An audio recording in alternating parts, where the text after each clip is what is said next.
5:30 for the Redevelopment Authority Citizens Committee. Roll call, please. Chairperson Bagwell. Here. Vice Chairperson Hanneman. Here. Member Lapierre. Member Scheck. Member Bonkowski. Member Perpich. Present. Member Wickstead. Here. A quorum's present.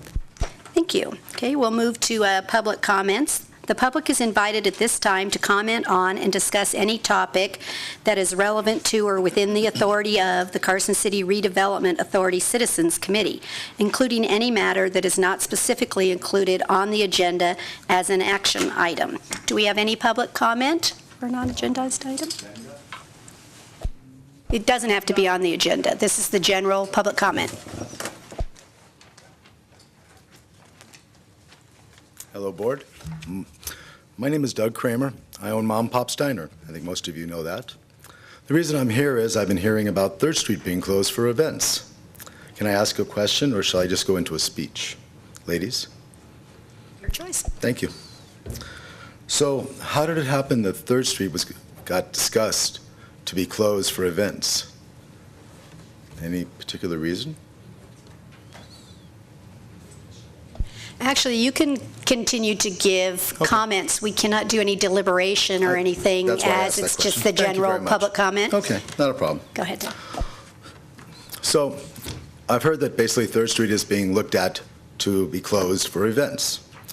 Well, that's an interesting thing because I thought it was supposed to be Telegraph that has, let's see, 3 casinos, 6 restaurants, and lots of bars around there, and all financially set. They basically not had the problems financially that 3rd Street has had. On 3rd Street, you have Firkin, who's closed 4 restaurants in 5 years. The place down the end of the block is, let's see, changed hands 3 times in 6 years. The place behind me has changed hands 3 times, 3 times in 3 years. And myself, I think you all know I have financial problems regarding the mess I had over at the mall. And that hasn't been resolved yet. So I'm not sure where the idea of going on 3rd Street is going to maybe benefit people. I'm not sure if that's your idea or not. You have that. Now, basically, 3rd Street is a good location. I think it's great if you want to do that. But then we need to put events on.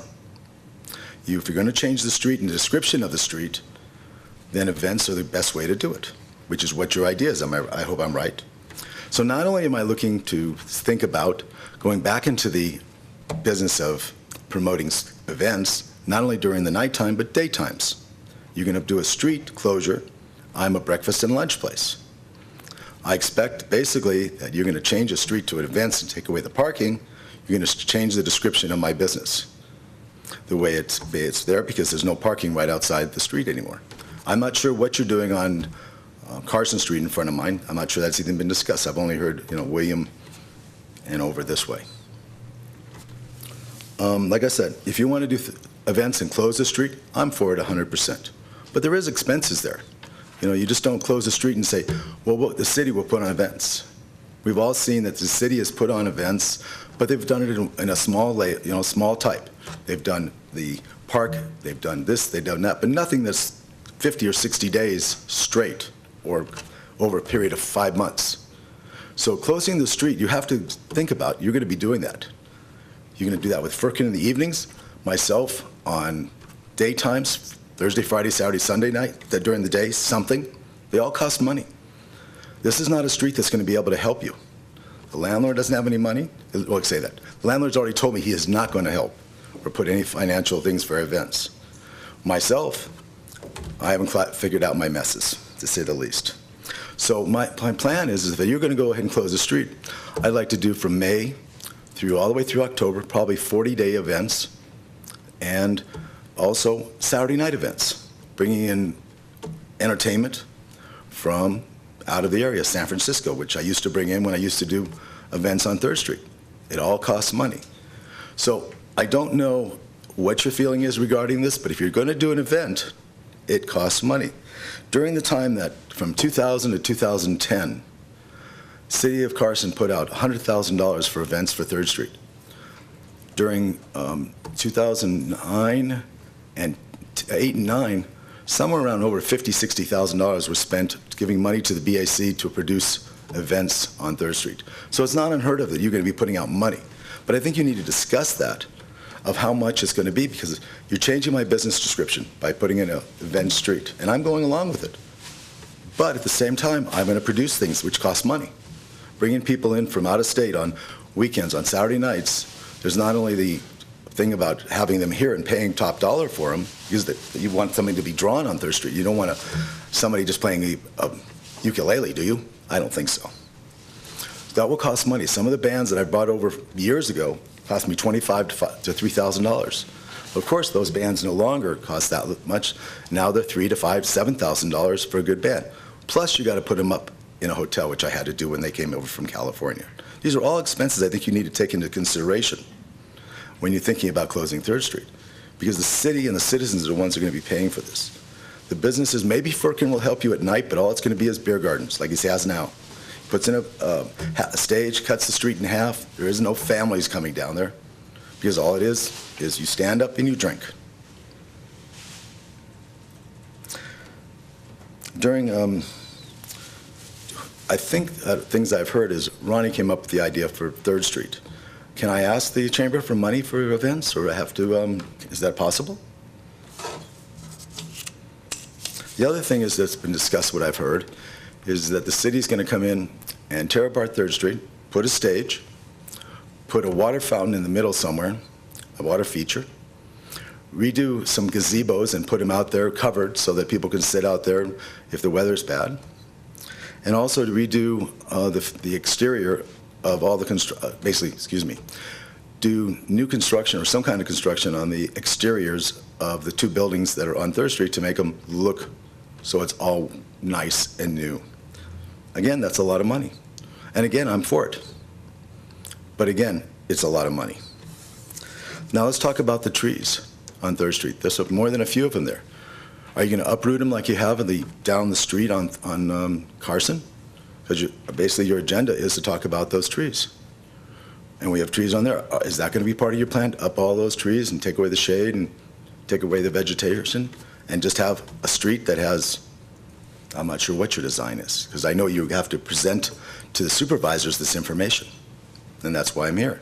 Because I think if you're going to present it, you have to present a package that talks about, I'm going to look for $30,000, $40,000 a year for activities. Because I'm talking about weekends, I'm talking about days, and then Firkin's going to come in and ask you for money also, because we don't jive on the way what we want regarding music or entertainment.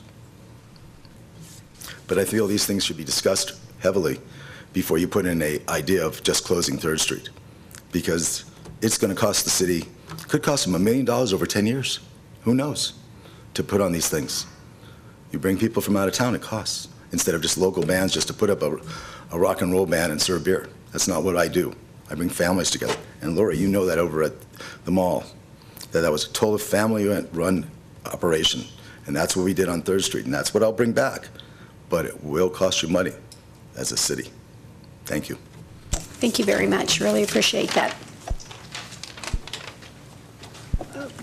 Do we have further? Yeah, could I? Did you have a comment? I was going to, while Mr. Kramer's here, I was going to bring it up during staff reports. I know we can't discuss this issue with them at this point, but I just wanted some background on the comments, just to where he's coming from for the public, for the public generally. So RAC, and again, not for debate. Oh, no, it's not for debate. Okay. Just you ask questions, and if I can answer them for you, I will. No, so the RAC, a couple meetings ago, they took action regarding priorities for the upcoming years of what redevelopment should be doing, and yes, a plaza on 3rd Street came up as a priority and top priority. Among other things, there was a list of recommendations that they came up with. Our plan is to take those to the Board of Supervisors in November, so look for that on the agenda at one of the meetings in November, tentatively. I think the first meeting's on the 6th. I think we're tentatively shooting for that, to bring the RAC recommendations to the Board of Supervisors. They did not see a plan. I'm sure it sounds like Mr. Kramer had been speaking with the property owner there, the landlord that has been working with the city now as to what's possible and what might be desirable there. But So that's actually my message is to be involved or the next steps is going to be at the Board of Supervisors generally for their priorities, and then if to pursue a plaza, then to look at it in more detail later. Like I said, I have no That's problem what with it the is. plaza. That's fine with me. But Changing my description of my business, So I appreciate your comments and Thank you. all the issues to I understand. To look- I come over to to the watch for supervisor as it when go- as we it have it goes on the forward. agenda, and I'm pretty sure. Thank you all. Thank you. We really appreciate your time. Do we have any further general public comment? Okay, then we'll move to item 4, approval of the minutes from September 3rd. Has everyone had a chance to look at those? And if so, I'll accept a motion. I'd like to move to approve the meeting minutes from the 3rd of September for the Redevelopment Authority Citizens Council. I second. We have a motion to approve the minutes of September 3rd, 2014. All those in favor? Aye. Anyone opposed? Motion carried. Thank you. Okay, we'll move on to agenda item 5.1. This is the time for the committee to consider the downtown project. We will take testimony, but this will be informational only, as this committee does not have any of our resources currently being committed to this project. We are vitally interested in the redevelopment of the downtown corridor. Since we have not been involved prior to this date in the planning process for the street project, it would be inappropriate for us to be in the final decision process without more guidance from the Board of Supervisors as to our present role. All comments and testimony will be forwarded to the staff, the Transportation Board, and the Board of Supervisors. So Lee, would you take us through the presentation, please? Yeah, thank you, and good evening again. For the record, Lee Plemmel, Community Development Director. I have with me to help me this evening the Transportation Manager, Patrick Pittenger. We'll be giving our presentation regarding the project that we've basically been giving around. I have some additional information, so for those of you who have seen it, please bear with us. We'll try to provide some fresh information mixed in, but it's predominantly the same presentation, and we'd like to give that for the benefit of anybody watching who hasn't seen it before as to what the project is about. You have a packet with some background information, a lot of frequently asked questions and answers within your packet to refer to. That's all available online. It's at www.completestreetscarson.com. But with that, I'd like to just go through the presentation this evening for you, and then we can have some discussion and take some questions. And basically, I'll be covering, kind of giving an overview of the background of the project, start to talk a little bit about design, and then I'll turn it over to Patrick, who will get into more detail on the traffic aspects of it, and then some of the aspects of design as it relates to traffic and safety issues. So actually, I'm going to start with something a little different this time, and it's from a presentation that somebody in the Public Works Department found that was given at a conference regarding smaller community downtown redevelopment. And it was a presentation literally by the person who wrote the book on on downtown planning for smaller and mid-sized communities. So this was a long presentation. I picked out some kind of just a few slides in here that might be germane to kind of the portion we're doing it on. And part of it kind of starts at the question of why do we do these types of downtown projects? And as you'll see in here, they're doing these types of projects across the country, have been for a number of years now. And downtowns are important to everybody. In fact, as I'll kind of go into later, as we, almost 10 years ago now, when we went out to the community citywide, out into the neighborhoods and asked them how do they identify with Carson City? What are the real key aspects that they really identify with? The downtown rose to the top really quickly and predominantly. And that led to a downtown planning process that we went through at that time. As it says there, it's our postcard location. As I told Ronnie, I think it's our Chamber of Commerce entryway. Kind of like Chamber of Commerce weather, we want it to be our Chamber of Commerce entryway and gateway to the city. So, and obviously there's a lot of things that can prompt a downtown plan, and number 3 up there is transportation changes such as bypasses, and that's, of course, that's happened in other communities as well. So some of the, and again, this is keeping this in context. So this is part of a presentation that went from planning to design to implementation. So I'm just pulling a few things out of here. But you know, part of the reasons that you do this is benefits to the economy. There's a relationship between downtown areas and the rest of the city and the region. It can be for enhanced quality of life. And as I'll go on at the bottom there, it can be a marketing tool to help sell the community in general.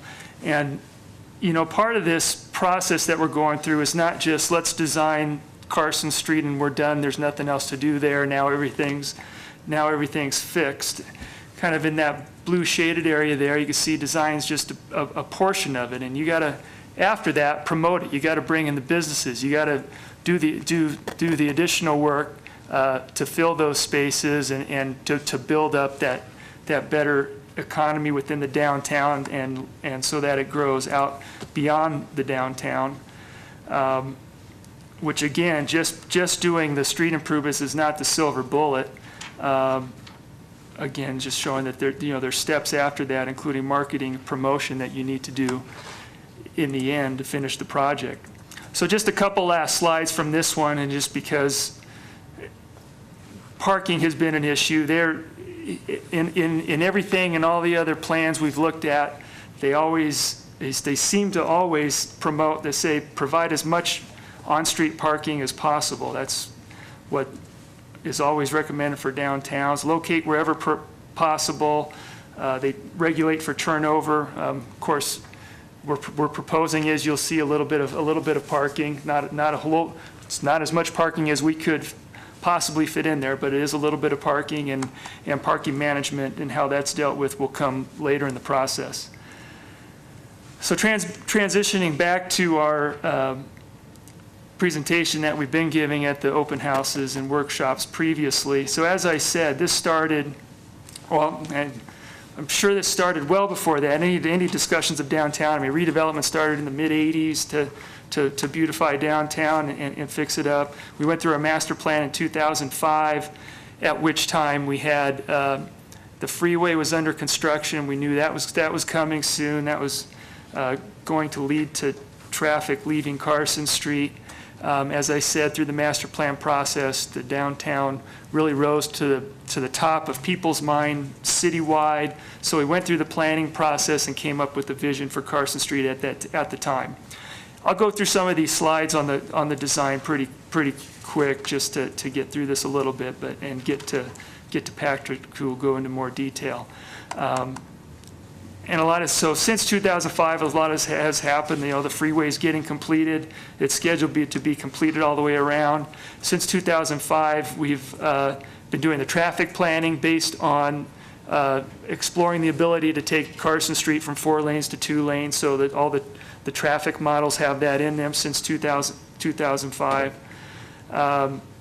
Infrastructure upgrades. There's been Stewart Street improvements, so the city and RTC has built the roads that provides the adequate parallel capacity to be able to do it. And more recently, we've had the public meetings and input, all leading up to in April the adoption of the 8% sales tax for the citywide capital projects, of which again this is part of citywide projects. And just not to be confused, this isn't the project that's being funded with the 1/8% sales tax. It's the downtown is the first one that we're pursuing of the corridor improvements, but we're looking at doing not necessarily similar improvements. This is certainly the most intense section of improvements that would be proposed, but basically beautification up and down Carson Street north to south, and from William Street and Highway 50 East as well. And also the animal shelter is another one of the projects in the plan of expenditure. The multi-purpose athletic center is another project in the plan of expenditure, and the community center is another project. Improvements to the community center is also in there. So this is the portion in the Carson Street plan of expenditure. The Carson Street is about 6.8 million in sales tax. That's to pay for the stuff that you see. That's the travel lane and stuff above the surface, sidewalks, and it's also going to cover long overdue street improvements and repair, which will need to occur anyway at some point on the entire road.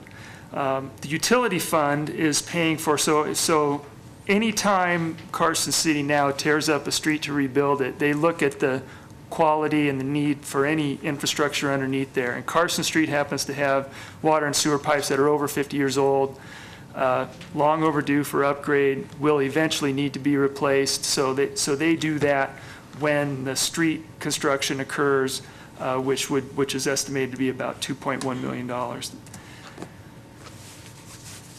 So here's another slide I've actually added to this presentation, and just pulling it from some prior material that was presented to the Board of Supervisors in the past. And the source of this economic benefits from case studies from other places that have done similar street narrowing, sidewalk widening projects is an economic analysis done by EPS out of California.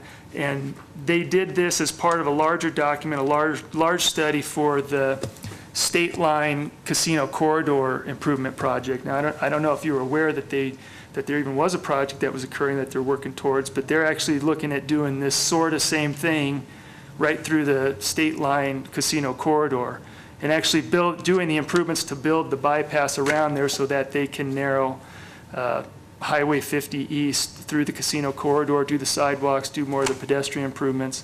So that's why they consulted with this group to do this study. And some of these case studies on here, you know, they pick some different things. It's not always the same type of benefits that mostly accrue depending on where they are. Vacancy rates decrease, retail sales grow, the public investment spurs private investment, and so they went and did these analysis. So there are proven economic benefits in other case studies. I know some of the things I've heard, what you might be thinking is, yeah, but we're not Livermore, California. That's true, and every one of these is unique. And I'm sure in Livermore, they were probably at this time, I talked to the guys who wrote this plan, and thought what they thought of this is like, you know, they will not tell them up there exactly what the economic benefits are going to be. Even doing their study, they paid them to do this study. They don't tell them exactly, here's what your economic benefits are going to be. They can only provide these past case studies. So this is basically the best information that could be provided, because every example is unique and things are different, but there are benefits that accrue. And he was saying, for example, the people in Livermore saying, yeah, but we're not Lancaster, California. It's not going to work here. They said these things in all of these places. And in Reno, when they were doing the projects, they've done similar projects in Reno. It's going to have traffic impacts, all this. It's been done elsewhere. We hear that they've heard the same comments we're hearing, and in the end, they often go mostly unfounded. Okay. So that's, yeah. Kings Beach I was there Thursday night and Friday, and they're going through the same project right Kings now. Beach, yep. Kings Beach, so you should go see the mess that's there. It's a mess. Is it under construction? Oh, yeah. But yes, it's currently under construction, and that's something that when I started here 8 years ago, they were arguing about, for lack of a better term, and they decided eventually to make the change. And have you seen the plans for when it's complete, or you know? Okay, it looks very attractive, but it's not done yet. So from all this prior planning, back in 2005, a concept through this design charrette workshop that came out of it was a plan for Carson Street that basically had 2 lanes, no turn lanes, except for at the signalized intersections, and parking on all the streets. And parking pretty much the whole length of the block. So So more recently, in the last couple of years, as this project has come up again,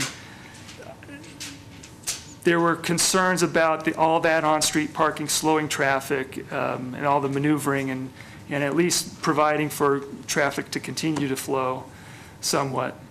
There's been a lot of discussion on bike lanes and then a really big one actually in determining kind of the final design on this and how it's come out so far is accommodating emergency response with the third lane, continuous turn lane that looks something like this. So this is the start of the graphics of the concept, which is again, I'll let Patrick get into more details, but we have a continuous turn lane down the center, so we still have turn lane maneuvers out of the way on all side streets. No, we're not prohibiting turns on any streets. I've heard that out in the community as well. And it also includes bike lanes. So again, just the concept. So we've gone from this narrower street with wider sidewalks to one that we think is a little bit more of a compromise and a balance of providing the traffic movements that northern Nevadans are used to a large extent, while still providing the sidewalk amenities in the downtown environment we're kind of striving for. And again, just from a plan view, part of it is looking at it, you'll see there are parking spaces there. There's 2 and in some cases 3 parking spaces per block, which allows a lot of extra room for parking maneuvers without having to make that standard stop, back in, parallel move. You can pull in and make the adjustment. So that really facilitates traffic flow.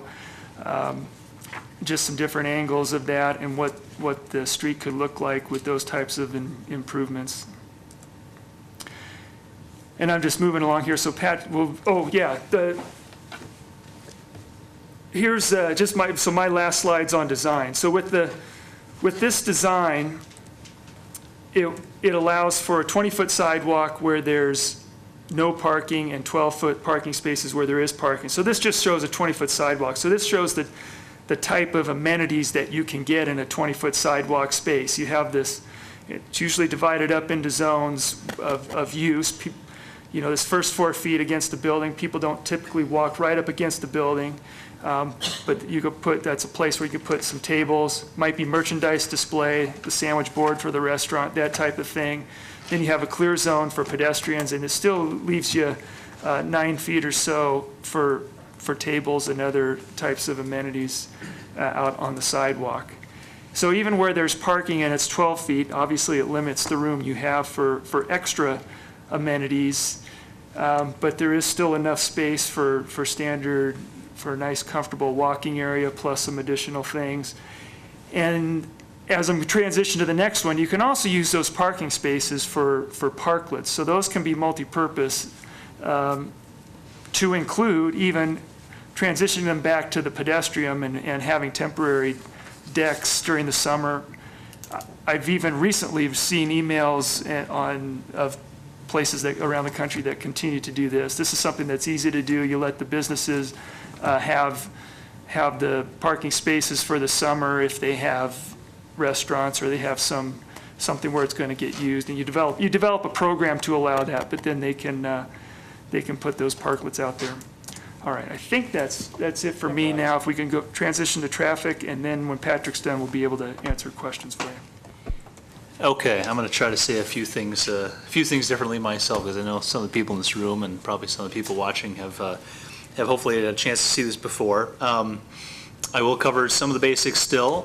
As you can see on this the chart that's on here, first bullet point is traffic counts.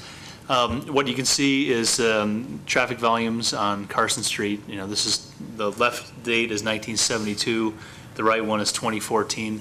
We have counts done on an annual basis, multiple locations up and down Carson Street, actually by NDOT. It's a wonderful service they provide to us. We're not doing the counting. NDOT does the counting, and we just picked the location that's indicative of what we have down there. As you can see, the traffic built up significantly to about 40,000 a day. That varies by location on the street, but that's pretty typical. About 40,000 a day, and now it's dropped below 17,000 vehicles a day. We've lost more than half of the traffic. Used to have a lot of through traffic on Carson Street, a lot of trucks on Carson Street. We specifically highlighted the time points when I-580 was extended. In 2005, it was extended to William Street. Used to be US 50 to the west, now it's William Street from Carson to the freeway. And then 5 years ago, last month, in 2009, I-580 was extended to Fairview.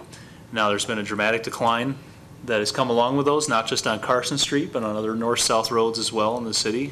Carson Street's not the only one affected, but the decline has continued. There wasn't just a one-year decline, and that was it. We lost another 7% last year, and it's confirmed at multiple places up and down Carson Street.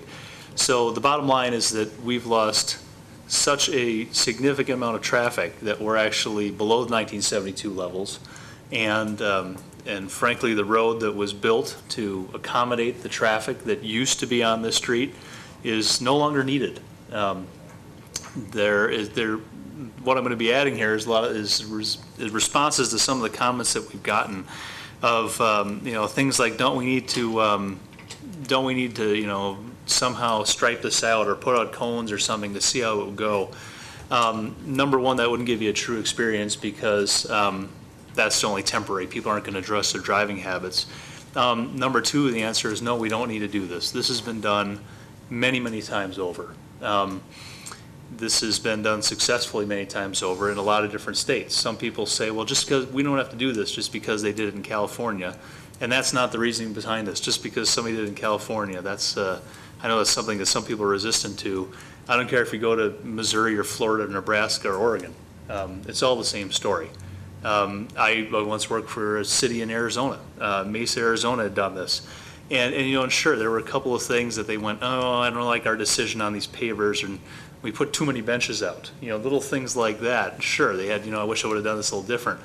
But I've never encountered somebody who has regretted doing this. And I have the luxury, of course, of the education and years of experience in this. But the wonderful thing about what I get to do is that I get to have my finger in public works societies and the American Planning Association, the planners, the engineers. And it's something that's really brought these two groups that sometimes fight like cats and dogs, the planners and engineers, together, in that they're both extremely supportive of this nationally. The Federal Highway Administration, which is full of both, is promoted this as a key safety improvement that has been a proven track record nationally, that they are going to be promoting additionally nationally going forward, because it has become so accepted and so successful throughout the country. So it's not because somebody did it in California, it's because it works in many places successfully. And I can tell you that the traffic volumes that we have now are well within the thresholds of what is where this is commonly applied across the country. We actually have had multiple traffic engineering studies done by professional traffic operations engineers, people that are more skilled than me in that realm for sure. They've done micro simulations where you see how the cars move at the very microscopic level. We've had bigger simulations done, a bigger area. We've had it done multiple times. We looked at specific intersections. And even when they did a study in 2012 using 2011 data, by 2011 data, they were already saying, you've already lost so much traffic that it's not a question anymore of will this function. You're already well past that point. But despite that input and despite those results, as we have discussed here, and I'm going to back it up just to illustrate my next point, something else I don't usually do, but in the 2005 plan, I just want to have this one here. The 2005 plan is actually is frankly more akin to what has been implemented in other locations. It is very much pedestrian focused, slow traffic focused, a lot of parallel parking, as you can see in 2005. What we did for the 2014 plan that you can see on the right is much more conducive to moving traffic, period. It has a center left turn lane that is continuous throughout the entire project. That means that you don't, not just at signalized intersections, at every single one, if somebody's making a left turn, they're going to have their own lane, they're going to be out of your way. No, there's not a right turn lane. We don't have right turn lanes today, but you'll be able to make right turns wherever you can make one today. It'll actually be slightly easier because you're separated from the curb line by that bike lane. You've actually got a better angle to make your right turn. Also, to keep the traffic moving, we have much less parking. It's more easily accessed, and it's set back from the road to allow the cars to continue to flow. So the point I'm making is that not only have we been reassured many times over that all of this work by experts in every field and we're well within the thresholds, we still took steps to make the design more conducive to make sure, with many levels of security, that our traffic will flow, continue to flow on the road. Will the traffic decrease on Carson Street? And the answer is yes. The traffic is going to decrease on Carson Street regardless of what we have, regardless of what the design is going to be going forward. You've got these decreases. I put it back up on the screen here. We've had dramatic decreases. Most of the decreases have already happened because the freeway is now all the way down to Fairview. However, when the freeway is extended all the way, and the Nevada Department of Transportation now is only 4 months from having that project out to bid, by the way. It's early February. So 4 months from now, they'll have that project out to bid. We're going to lose several thousand more cars off of Carson Street. While most of the through traffic is gone, there is still some there. And if a car is going from Douglas County to Washoe County, they're going to have a real easy way to get on the freeway, and we expect them to do so, and that's okay.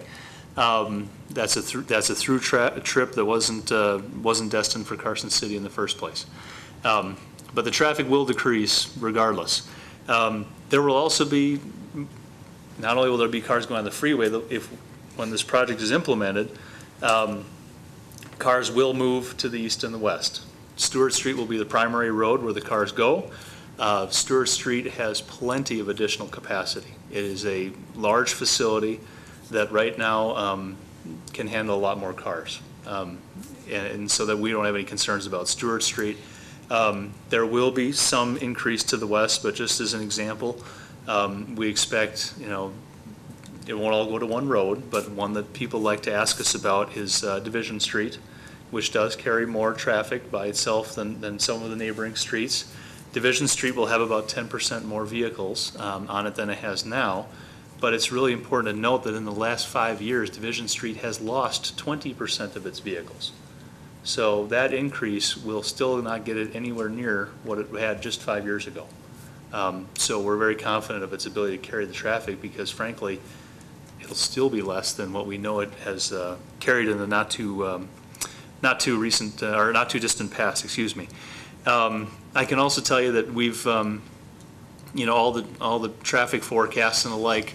Going out in the future, we're out to 2035 now. We have an interim year of 2020 and 2035 to check what the level of service will be in the future on our road network. That does include input from Lee Plummel's office, the Community Development Department, as far as what land use will happen, what population will bring.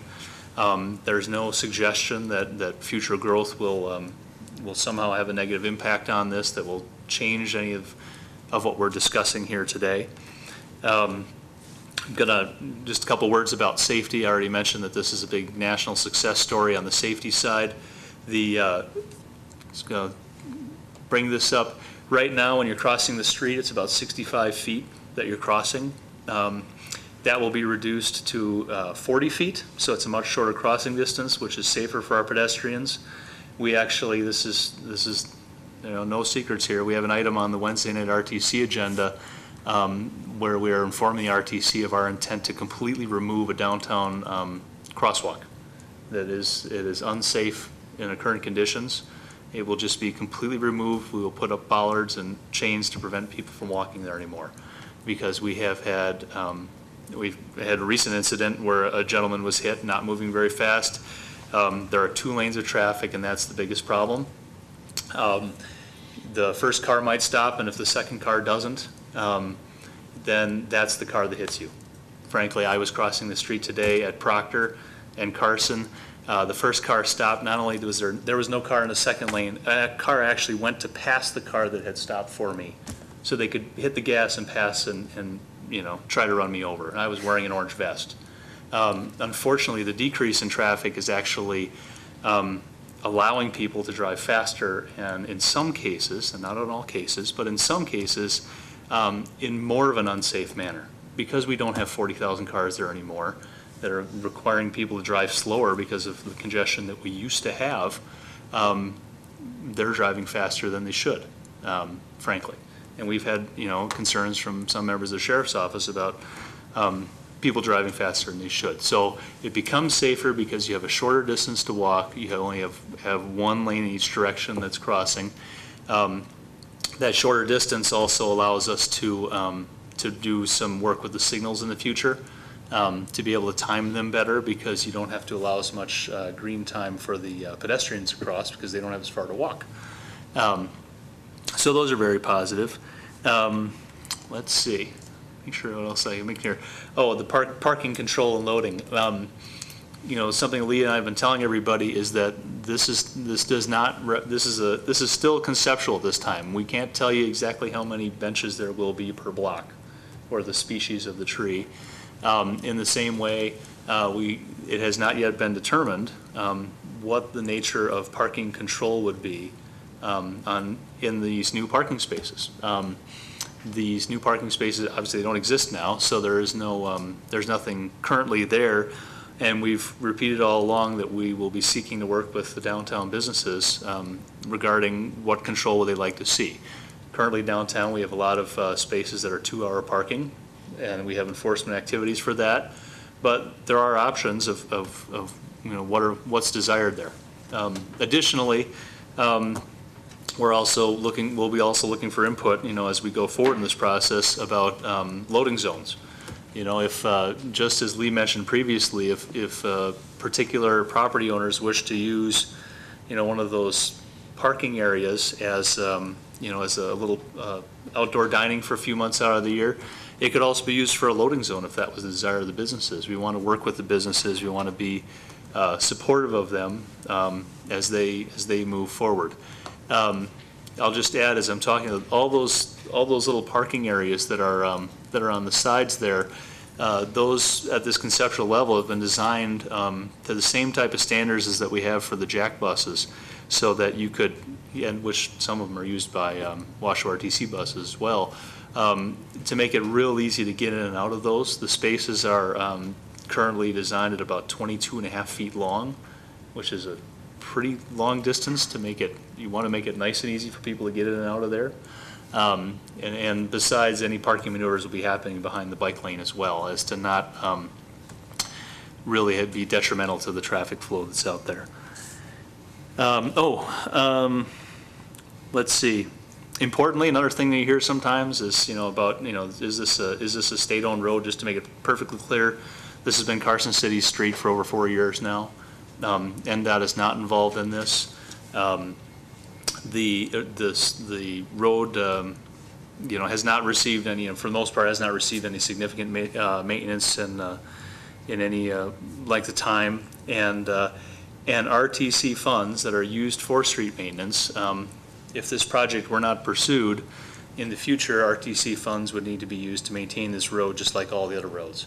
As has been recently in the public eye, we've been making sure people are aware that while we are using the gas tax revenues to fix roads, there is not enough gas tax revenues to fix all the roads. Completion of this project actually relieves the RTC from having to use RTC gas tax monies to fix this road. This would be done without those gas tax monies. And I just want to point out that similar to this meeting, on Wednesday of this week, the Carson City RTC will be taking this up as well. While it is not envisioned that, like the RAC, that any RTC directed funds will be used for this, RTC is expected to act on this, because while they're not dedicating funds to it, we believe that the RTC does have valuable input from a transportation perspective, because those same members are the ones that have seen these transportation models for years and are aware of the fuel funding issues. So we believe their input is important. Bike traffic, I'll just highlight that, yes, there are bike lanes for the length of this project. Like I like to tell people, yes, bike lanes are obviously for the use of bicycles, but I will point out that this is also very much a compromise if you're on a bicycle as well, because while you do get a bicycle lane, the addition of the parking does mean that bicyclists and motorists will have to exercise caution as to not be doored, is the phrase, where somebody opens a door and the bicycle runs into it. That is a real thing that happens, but we do believe that, like I said, this is a compromise that's been reached, and importantly, the bike lanes do help everyone. If you're in a car, it's going to make your right turn easier. If you are in a car, it's going to make it so that the people that are parking don't get in your way much, so you can drive down the road. If you're in a car, you're going to be happy because the city that deals with the snow removal and other issues out on that road, they've got more room to play with to take care of that snow. If you're in a car and there's a car crash somewhere and the emergency services need to respond, then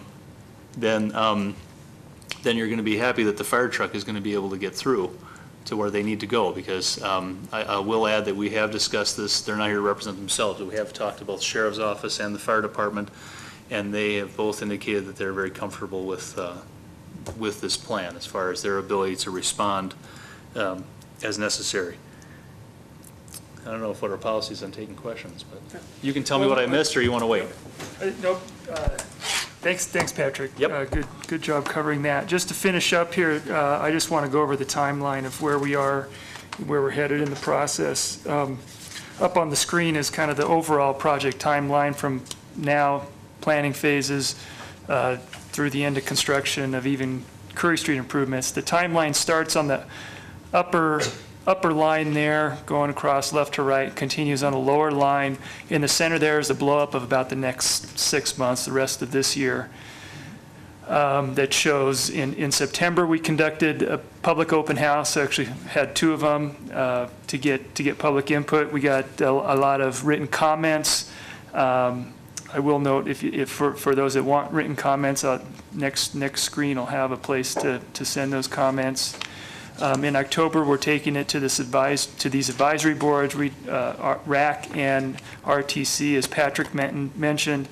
And our goal is taking these public comments and this conceptual plan to the Board of Supervisors. We're shooting for, it says November, we didn't have a date specific, but we are targeting November 6th as the Board of Supervisors meeting, at which we want to present their concept and get action regarding the concept to see how to move forward with more detailed design from there. So there's more to this timeline, but just generally speaking, in 2015 is Carson Street design, 2016 is construction, 2016 is a non-legislative year. Although we do want to phase the construction so that Carson Street remains open entirely during construction, obviously the lanes will be affected during that time. So, and then after 2016, as I said, Curry Street is also scheduled, and part of the, not within this funding, but its own separate smaller portion, not as intense improvements, but some pedestrian improvements to tie in some of those amenities from the downtown over to Curry Street through the core. So that design work would occur in 2017, with construction on Curry Street occurring in 2018.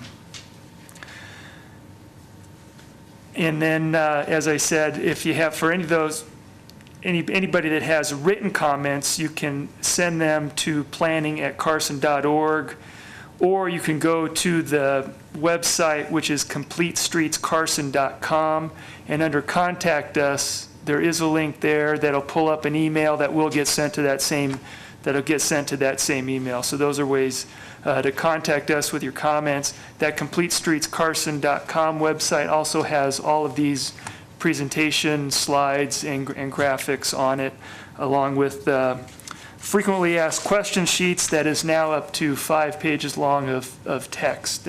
So there's a lot of questions. If you have questions, it's probably covered somewhat in the frequently asked questions section. So with that, we conclude. Thank you for your time, and be happy to answer questions at this point. And my apologies, I don't mean to interrupt. I just want to add one thing that I want to add that is only related because of where we're sitting, and Member Scheck isn't here. But I want to tell everyone here in the public that that Member Scheck actually approached us some time ago and asked if she could help the community by paying for the local share of a bus bench, a memorial for a deceased friend of hers. And we have worked with her, and that bench has been put up and has a nice plaque for the person who passed away. And it's on Woodside Drive, just east of Airport. And I just want to commend Member Scheck, even though she's not here, for that nice act to help the community. Thank you. Okay. Are there any members of the public that would like to comment on agenda item 5.1?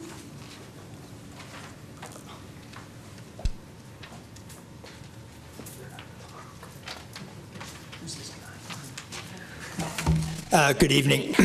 Jim Shirk, citizen of Carson City. I will also make note that I'm a board supervisor. I'm here to convey to this committee that as an advisory board, I look to you to give me supporting documentation, such as a business improvement district that might be formed, more than just approval of the conceptual drawings that's being presented here today. I want this advisory board to really look at and dive into other matters related and beyond the conceptual drawing.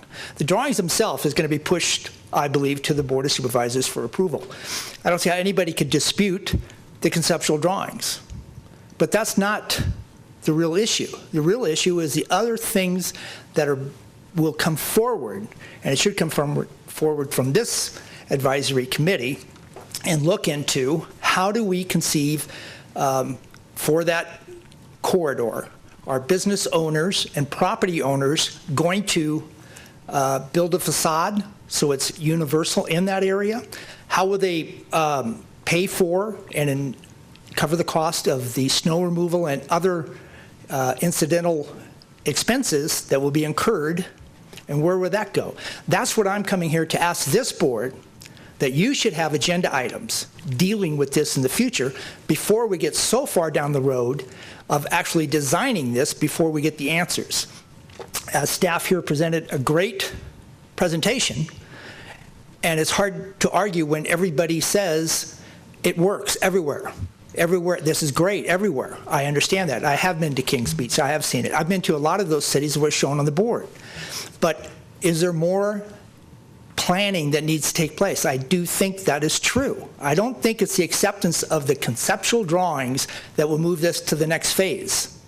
What I'm here is to ask you to have agenda items that deal with those things beyond the conceptual drawings, just as the examples I just mentioned today. If you just please consider that. I think approval of this conceptual drawings, I don't think it's necessary. I don't even know if we need your approval, because this conceptual drawings will go to the board. I think everybody's going to approve it because there's nothing else to approve but to approve the conceptual drawings. No offense to anybody, they're great drawings. I understand it. I just want answers to the things that, as an example I just mentioned, but I'll leave it up into your hands, and I thank you for your time. Thank you. Does anyone have any questions of Mr. Shirk? So, oh, left. Okay.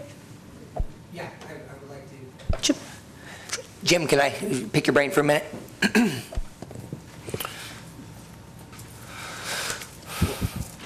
First off, I make note, bright colored shirts are my forte, not yours. I'm supporting my San Francisco Giants, black and orange. We couldn't quite pull it out today. It's okay. Yes. We'll do it tomorrow. I agree with you. I think that's a good point, and that's a discussion that has to be had not only here but also at your level. I think the biggest question mark we have to find out, and that's going to come from city staff, is how much the expected cost of this business improvement district is going to be.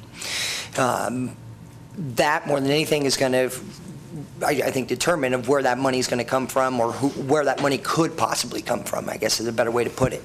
That being said, I think if the city came and said we think it's going to be $50,000 a year to maintain these business improvement district in the downtown area, I think as a board, we look really hard at, can we make that work in our budget? And I think an amount of somewhere in that range could work, coming from redevelopment funds. In the perfect world, the reason why I'm saying all this is I think in the perfect world, the redevelopment fund should fund the business improvement district.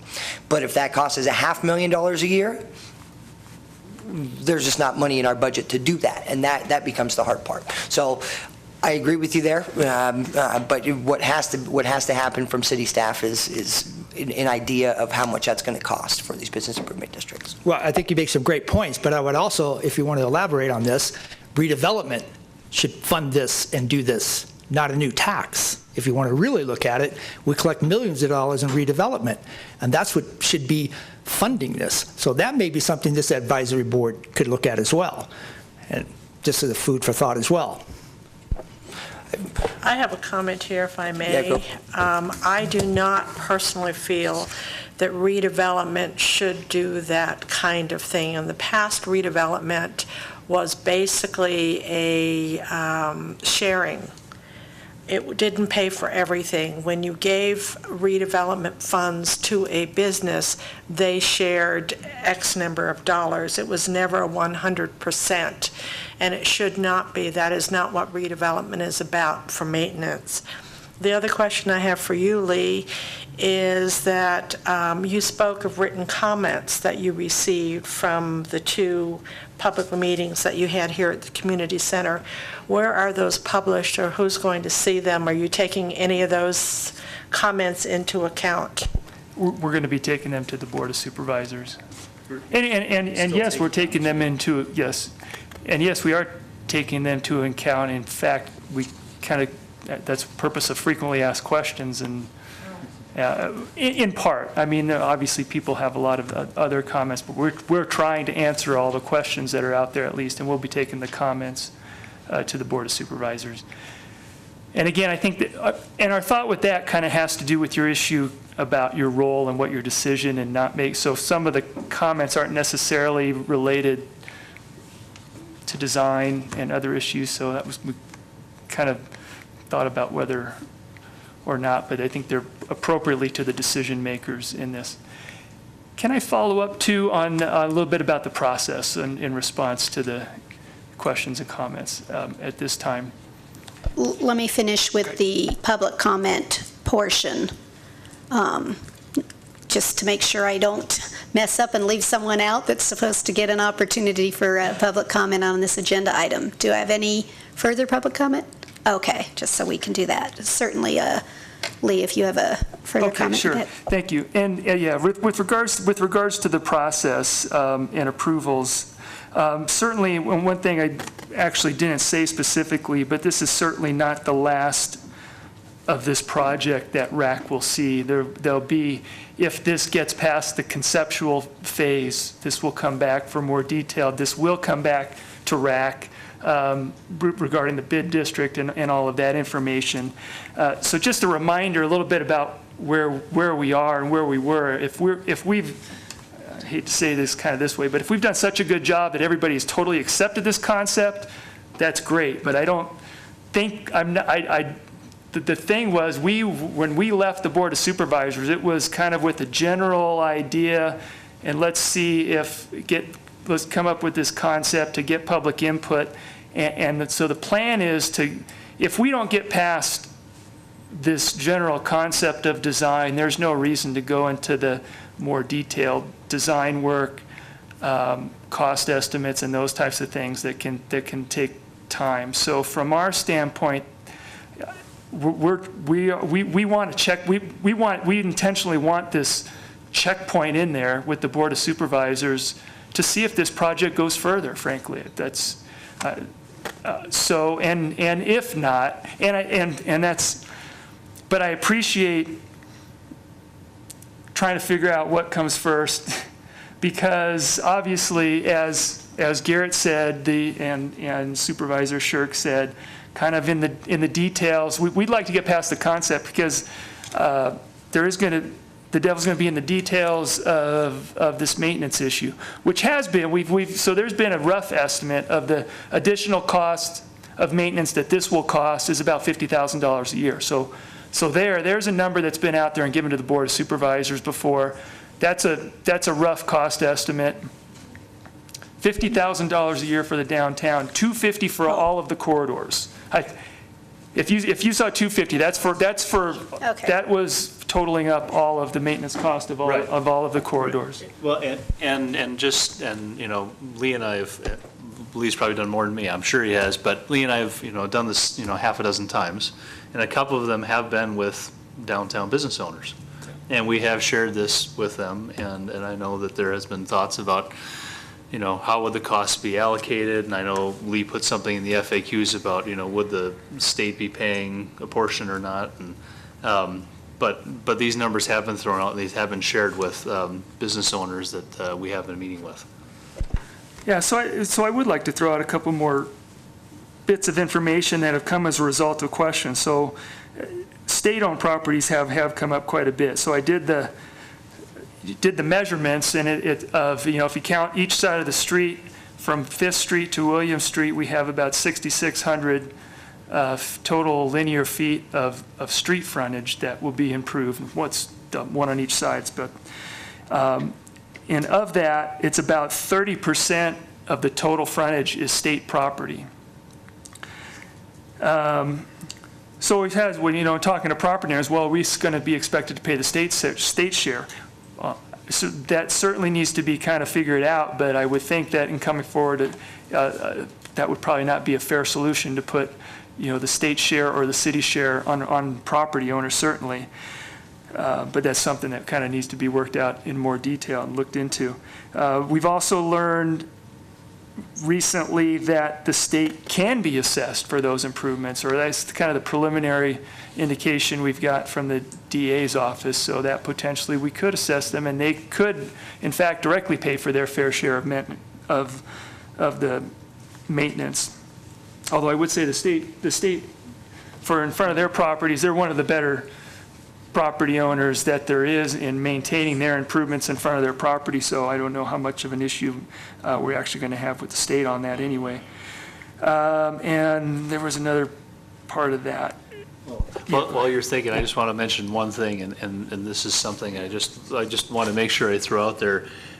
We started with these frequently asked questions, and we've added more of them, and we've tried to address these, but it seems that, we don't want it to be 20 pages either. But we've actually had people, and I'm going to tell you something that's not a correct statement, make sure that's very clear. We actually had a person that walked away thinking somehow that we were going to dramatically impact the landscaping, in front of the Capitol building, which is, we're not going to go cut down the Christmas tree.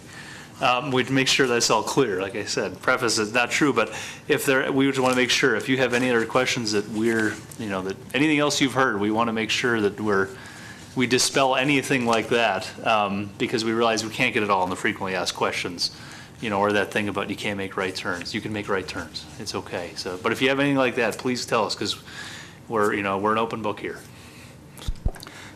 Last thing with regard to the business improvement district, which as I've said would be the property owners paying for it through some self-assessment district, and again the details of which to be worked out that we've talked about. But it appears that we cannot implement a special business license fee for maintenance in that district. So it appears that by our charter and other requirements, we can't assess the businesses a special business license fee. So that's been a question, and just something we've recently had the DA's office research. And so those types of things are the discussions we need to start having actually really soon and immediately following any board approval of the concept plan.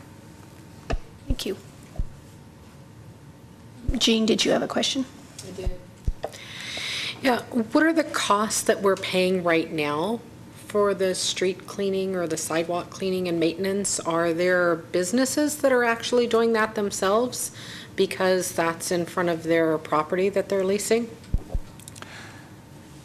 No, the businesses aren't. And right now, redevelopment pays for the majority of the maintenance that's going on in the downtown. So the people that you see doing the cleaning and sweeping are are Parks and Recreation employees, they're city employees, paid for by redevelopment. I don't recall that in our budget. Yeah, it is.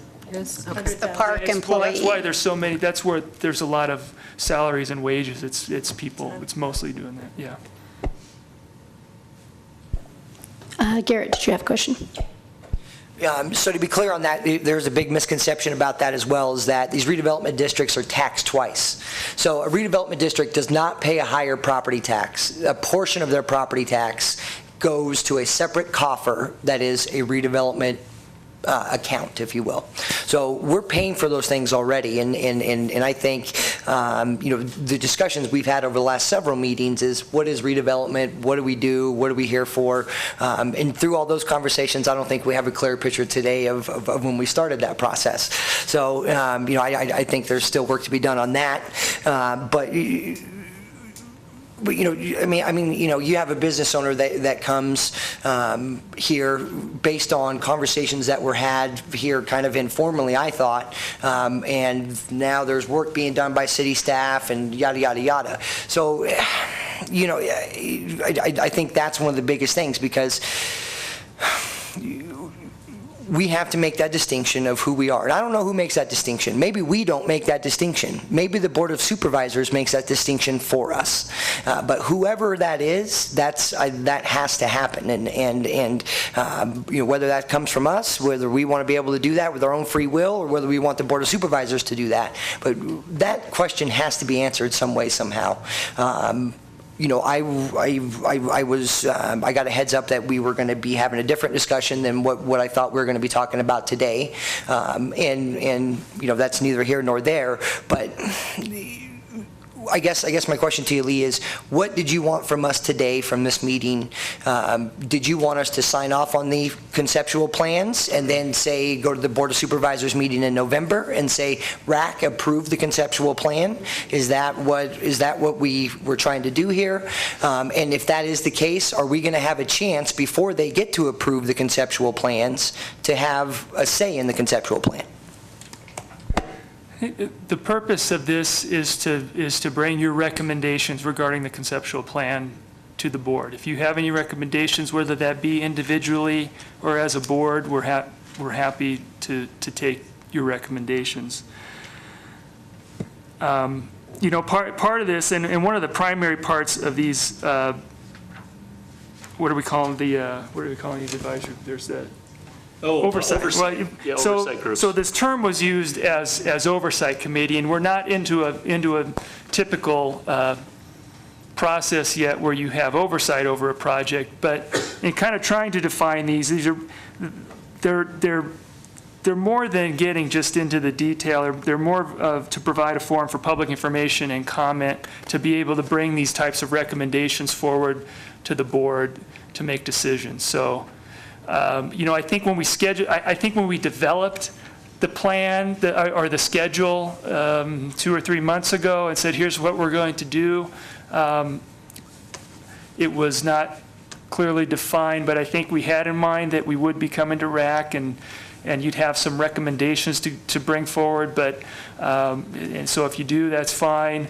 But I also kind of, so we want to hear from you, but I also kind of see without your role really being precisely defined where you might struggle with thinking how to make those recommendations, so. And if I may, Wednesday, we are going to be in front of the RTC, and I'm going to be asking them to take action to recommend to the board, because I think that the RTC deals with transportation issues whenever they meet, it's varying different kinds. And I think that it's a valuable input to the Board of Supervisors to hear from the folks that deal with transportation all the time, whether or not they feel comfortable recommending this conceptual design. And that was my thinking along the lines of, we have another, 7, 8 eyes that would get to see this, get to put our input into the Board of Supervisors. Is this going to affect are we going to have any voice after this meeting, that we have a clear plan, or is that not the plan? We'll, in the opening, we had that discussion, and we'll get that on 6C, so we'll stay on the agenda, and on 6C, we can talk about future agenda discussions if you'd like, Garrett, because that would be a great place for that. Anybody else have any further questions? No? Okay. And we'll move on to item 6A, which is staff reports and updates relating to RAC. Lee? Okay, thank you. Sorry, cleaning up there, okay. Yeah, just a couple, well, and related to this, and no, before I get on project reports on this, we'll get future agenda. Okay. Sorry, catching up here. So as you remember, as brought up earlier, you had the recommendations for objectives for the Redevelopment Authority over the next few years on a prior meeting, and the plan was originally to bring those to the Board of Supervisors strategic planning session, which was scheduled for the end of October. I said it was scheduled, it's no longer, they've postponed that till after the start of the year, to not a date specific. So in lieu of that, and that was when we're kind of try to tee up your recommendations in terms of those objectives and include them into their strategic plan objectives. But in lieu of that, we want to take them to the Board of Supervisors and get them to them before January. So I think the direction I've got was tentatively to schedule it for the November 20th Board of Supervisors meeting to bring those recommendations to them. So. Thank you. And Lori, are you going to mention that award thing? Okay, then I won't do that then. And I'll conclude that. If we're going to talk about future agenda items, then next I'll wait till that. Okay, then we'll move on to item 6B, which is RAC member reports. So I'll start with one. Just to announce that the Carson City Redevelopment Authority Citizens Committee, RAC, which is us, has been selected by the Foundation for the Betterment of Carson City Parks and Recreation in coordination with staff of the Parks and Recreation Department to be recognized as Organization of the Year. Yeah, this honor will be noted by engraving Redevelopment Authority Citizens Committee below the names of previous awardees on a monument located at the east end of Mills Park at the entrance to the Marv Texera Pavilion. There will be a dedication ceremony on Tuesday, October 21st at 4:30 p.m. at the monument, and I hope all of the members of the committee can attend.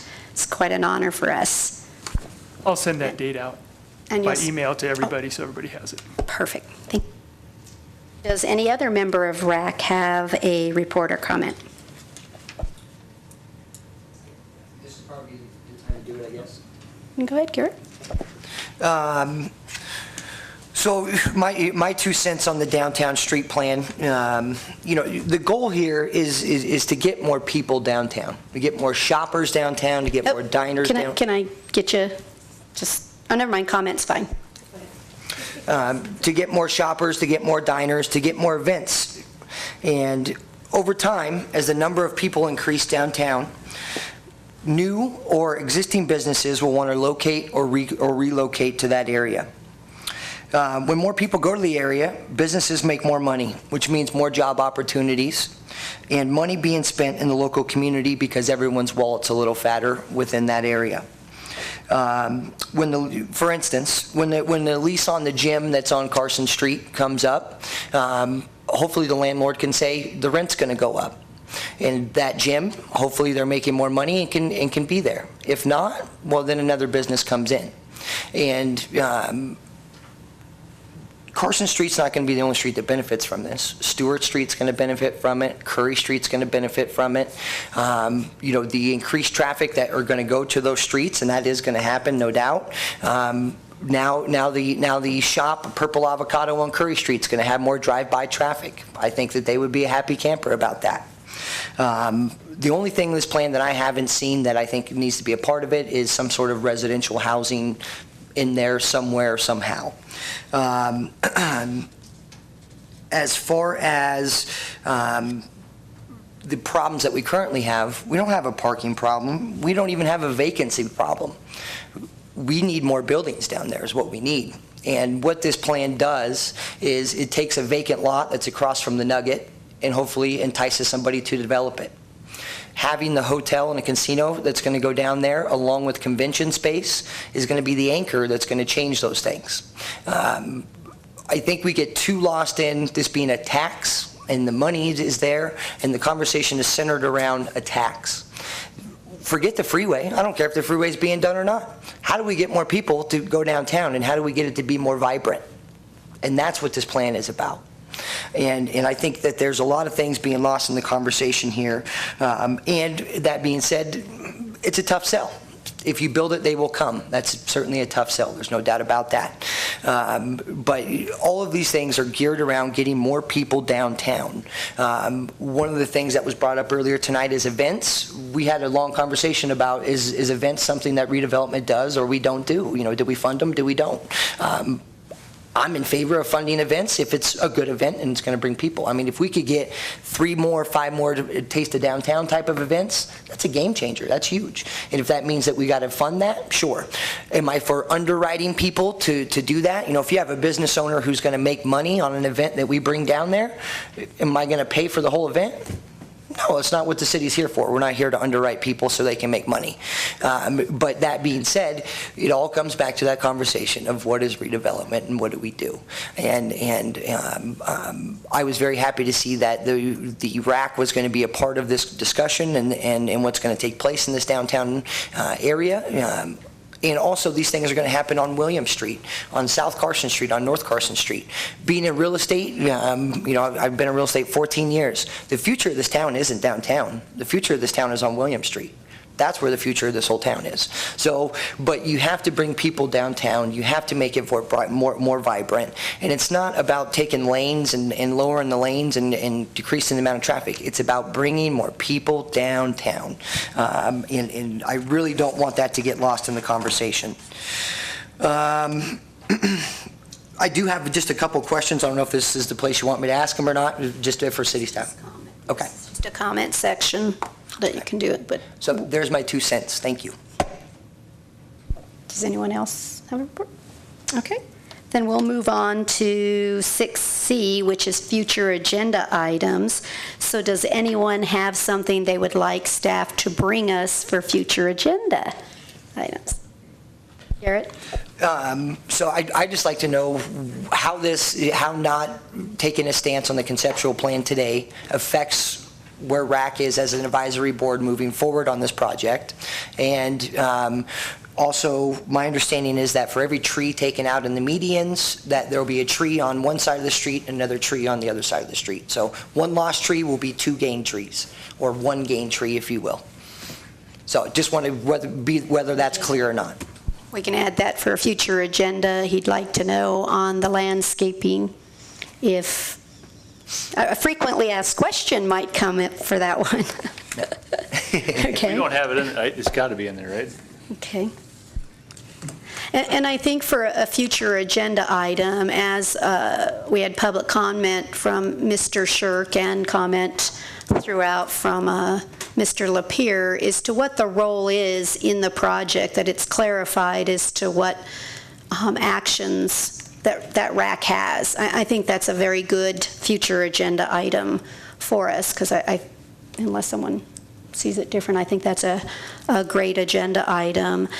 Certainly dealing with the issues that Mr. Shirk brought forward, I would hope the Board of Supervisors would tell us if those will be in our purview or not. Does anybody? Yeah, I would add to that. So that's certainly to get, and I think that's what we need as part of what we bring to the board with the concept. Yeah, so I'd also add in terms of the schedule, while I can't tell you the exact meetings right now, as you saw on the schedule, we kind of blew up this short time frame and got a little bit more detailed in what meetings we're going to go to. I think from November going forward, we'll need to do the same thing and come up with that plan for what, and based on what your role's going to be, what your direction's going to be, and what how the project's going to progress. We're going to pick those points and come up with that same sort of plan to bring back to you after November. Does anybody else have some future agenda items they'd like discussed? Jean? I'm always concerned about sustainability, so I've asked about that before, and I didn't hear that a lot in the plans, not knowing what our role really is yet at this time in that. If you are coming back to discuss that further with us, I would like to know more about the role of sustainability in this conceptual plan. Can I say something about that or not? What? No. No? Okay. And Chris, do you have future agenda items that you'd like? Well, I would just say that during the presentation, I latched on most to the buckshot approach, where we do need to take a multifaceted approach to both communication about the new street, which I think we've done a great job as a city. I think most of the people that I've talked to or that I've seen in the media and everything is very prevalent out there, what we're planning to do or what's being conceptually presented. But I think those other aspects could use more work, and I think if that's in the vein of what Mr. Lapierre has already asked for or whatnot in terms of future agenda items, we could do that. I would just like to make sure we understand where we're going with it, because I think that would help a lot in ensuring the success of this plan. Thank you. Okay, at this time, we'll move to item 7, which is public comment. The public is invited this time to comment on and discuss any topic that is relevant to or within the authority of the RAC, including any matter that is not specifically included on the agenda as an action item. Do I have any public comment? Okay, seeing none, we'll close the public hearing comment period. Number 8, I'll take a motion for adjournment. I just have a quick question. Go ahead, Garrett. So we didn't take an advisory vote today, Lori, because you wanted to get from staff what our role is, and I haven't heard that question asked in any way. So are we going to ask that question as far as? We put that for a future agenda item. They are going to do the role. That, as I understood it, we put that on. But it just keeps kicking the ball down the road, down the road, down the road, down the road. We need to make a decision on that. Thank you. Okay, I'll entertain a motion for adjournment. Adjournment. A motion by Ronnie, second by Jean. All those in favor? Aye. Aye. Opposed? Running out that door.